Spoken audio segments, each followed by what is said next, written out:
বলো কেন তো কষ্ট করি আমরা জানো? স্বপ্নের জন্য। দিনের পর দিন, মাসের পর মাস, বছরের পর বছর প্রত্যেকটা প্রবাসী কষ্ট করে যায় শুধুমাত্র স্বপ্নের জন্য। টানা 5-10 বছর কাজ করব,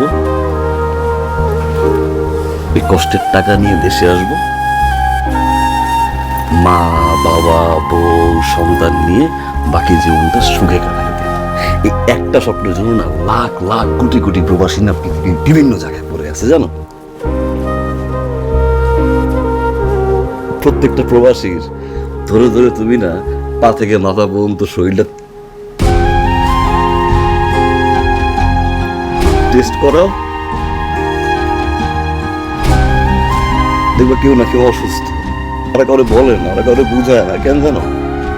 পরিবার টেনশন করবে, পরিবার চিন্তা করবে। এই জন্য আমি অসুস্থ, তোমার জানাইনি। কেন জানো?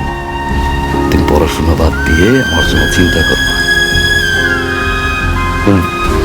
আমি ওই ওই প্রবাসীদের দলে যারা ওরকম স্বপ্ন দেখে যে টানা পরিশ্রম করে বড় বাচ্চা নিয়ে সুখে থাকবে। তো আমার স্বপ্ন তো ভেঙে গেছে,